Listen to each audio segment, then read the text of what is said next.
স্ক্রিনে যে ছবিটি দেখতে পাচ্ছেন এই ধরনের ট্রেন্ডিং ছবি আপনি আপনার ফোন দিয়ে কীভাবে বানাবেন আজকের এই ভিডিওতে আমি আপনাদের সঙ্গে স্টেপ বাই স্টেপ আলোচনা করব। ভিডিওটা আপনি সম্পূর্ণ দেখবেন।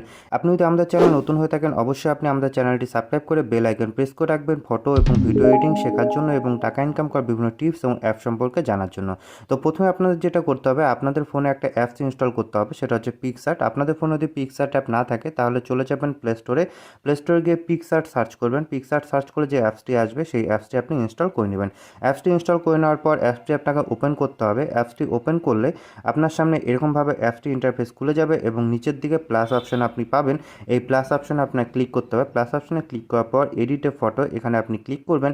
এখানে ক্লিক করলে আপনার সামনে ব্যাকগ্রাউন্ড বলে একটা অপশন পাবেন। এই ব্যাকগ্রাউন্ডে ক্লিক করবেন। তারপর এখান থেকে আপনি ক্লিক করবেন ব্ল্যাক ব্যাকগ্রাউন্ডে। ব্ল্যাক ব্যাকগ্রাউন্ডটা ক্লিক করে নেওয়ার পর আপনার টুলসে আসতে হবে। টুলসে আসার পর ক্রপ অপশনটি সিলেক্ট করবেন। তারপর আপনি যে মাপের ফটো বানাতে চান সেই মাপটি সিলেক্ট করে নেবেন। এখান থেকে চাইলে আপনি 16:9 এবং চাইলে স্কোয়ার যে কোনো মাপ করতে পারেন। তো আমি এক্ষেত্রে স্কোয়ার সিলেক্ট করে নিচ্ছি। তারপর টিক চিহ্নতে ক্লিক করে আমি এই যে ব্যাকগ্রাউন্ডটা সেটা আমি করে নিলাম। তো এবার এখানে যেটা করতে হবে, ফার্স্ট আপনার একটা ফটো অ্যাড করতে হবে। তার জন্য অ্যাড ফটোসে ক্লিক করবেন। তো অ্যাড ফটোসে ক্লিক করে এখান থেকে আপনার এই ধরনের কিন্তু একটা ছবি আপনার ফোনে অ্যাড করে নিতে হবে। তো আমি এখান থেকে এই ছবিটিকে অ্যাড করে নিচ্ছি। অ্যাড করে নেওয়ার পর এটাকে জুম করে কিন্তু সম্পূর্ণটা করে দিতে হবে। জুম করে দেওয়ার পর আপনি উপর দিকে টিক চিহ্নতে ক্লিক করবেন। আর যদি মনে করেন ছবিটির কালার আপনি চেঞ্জ করবেন তাহলে সেক্ষেত্রে চলে যাবেন অ্যাডজাস্টে যাওয়ার পর HUI এই অপশনে ক্লিক করে আপনি আপনার ইচ্ছে মতো কিন্তু এখান থেকে কালারটা চেঞ্জ করে নিতে পারবেন। তো আমি আপনাদের দেখানোর জন্য এই কালারটা করে নিচ্ছি।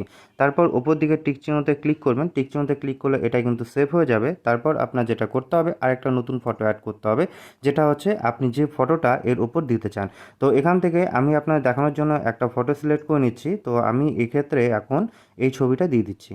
তো এই ছবিটা অ্যাড করে দেওয়ার পর উপরে অ্যাডে ক্লিক করবেন। অ্যাডে ক্লিক করলে ছবিটা এখানে চলে আসবে। তারপর নর্মালি এখানে রিমুভ বিজি এখানে ক্লিক করার পর রিমুভ ব্যাকগ্রাউন্ডে ক্লিক করলে যে ছবিটা থাকবে সেই ছবির ব্যাকগ্রাউন্ডটা পেছন থেকে কিন্তু রিমুভ হয়ে যাবে। এবার এখানে কিন্তু আপনাকে এফেক্ট দিতে হবে। এফেক্ট দেওয়ার জন্য নিচের দিকে স্ক্রল করলে আপনি এফেক্ট অপশন পাবেন।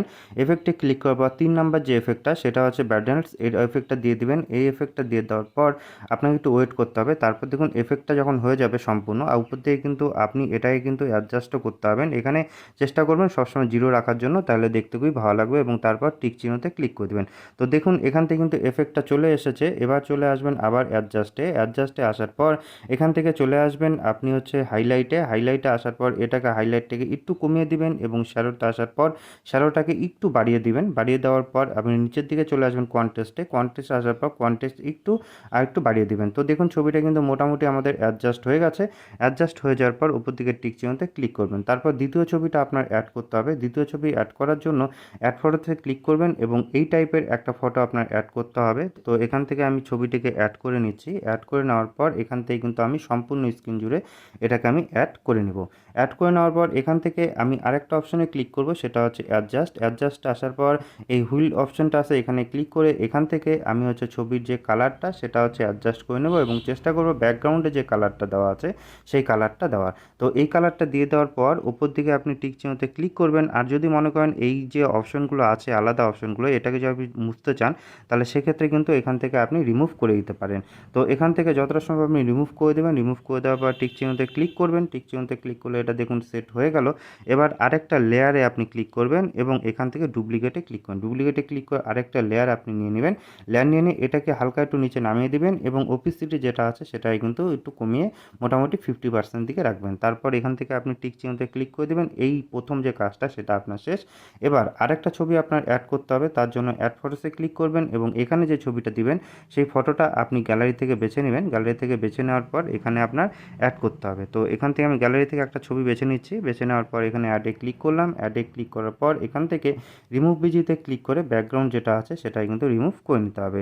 রিমুভ বিজিতে ব্যাকগ্রাউন্ড রিমুভ করে নেওয়ার পর এখান থেকে আরেকটা অপশন আপনি পাবেন, সেটা হচ্ছে ফ্লিপ বা রোটেট। এখান থেকে আমি এই ছবিটি ঘুরিয়ে নিচ্ছি। তারপর এটাকে আপনি কিন্তু একটু জুম করে দেবেন। জুম করে দেওয়ার পর এখানে আপনার চলে আসতে হবে অ্যাডজাস্ট যে অপশনটা সেই অ্যাডজাস্ট অপশনে আসার পর ব্রাইটনেসটাকে হালকা একটু কমিয়ে দিবেন, কন্ট্রাস্ট একটু বাড়িয়ে দিবেন। কন্টেক্সট বাড়িয়ে দিয়ে আপনি এখান থেকে চলে আসবেন হাইলাইটটাও একটু আপনি বাড়িয়ে দিবেন। হাইলাইট বাড়িয়ে দেওয়ার পর শ্যাডোতে আসবেন। শ্যাডোতে আসার পর এখান থেকে আপনার শ্যাডোটা অ্যাডজাস্ট করতে হবে। এই শ্যাডোটাকে আপনি চেষ্টা করবেন সবসময় হচ্ছে পেছন দিকে নেওয়ার জন্য। তো নর্মালি এখান থেকে শ্যাডোটা হয়ে যাওয়ার পর আপনি আবার উপরে টিক চিহ্নতে ক্লিক করবেন। টিক চিহ্নতে চিহ্নতে ক্লিক করলে এখানে আরেকটা অপশন পাবেন আপনি শ্যাডো। এই শ্যাডো থেকে আপনাকে পজিশনে আসতে হবে। পজিশনে আসে শ্যাডোটাকে আপনার সামন দিকে নিতে হবে। তো এরকমভাবে শ্যাডোটা দিয়ে দেওয়ার পর আপনাকে উপর দিকে টিক চিহ্নতে ক্লিক করতে হবে। টিক চিহ্নতে ক্লিক করলে দেখুন ছবিটা কিন্তু মোটামুটি অ্যাড হয়ে গেছে আমার। এবার চলে আসতে হবে এফেক্ট এই অপশনে। এফেক্ট অপশনে আসার পর এই ছবিটায় আমার কিছু অ্যাডজাস্টমেন্ট দরকার পড়বে। সেই এফেক্ট আসার পর আমি এখান থেকে চলে আসবো স্যাচুরেশনে আসার পর উপর দিকে অ্যাডজাস্টে ক্লিক করে আমি এখান থেকে স্যাচুরেশন যতটা সম্ভব বাড়িয়ে কমিয়ে দেখবো যে কোনটা বেশি ভালো লাগছে। তো যেটা সবচেয়ে বেশি ভালো লাগবে সেটাকে রেখে দিয়ে উপরে টিক চিহ্নতে ক্লিক করে ছবিটা কিন্তু এখান থেকে ডাউনলোড বাটনে ক্লিক করে নিচের দিকে ডাউনলোড জেপিজি বলে একটা অপশন পাবেন, এখানে ক্লিক করে ছবিটা ডাউনলোড করে নিতে হবে। তো এইভাবে কিন্তু আপনি আপনার ছবি খুব সুন্দরভাবে এডিট করে ডাউনলোড করে দিতে হবে। ধন্যবাদ। এই ছিল আজকের ভিডিওটা ভালো লাগলে অবশ্যই অন্যদের সাথে শেয়ার করবেন।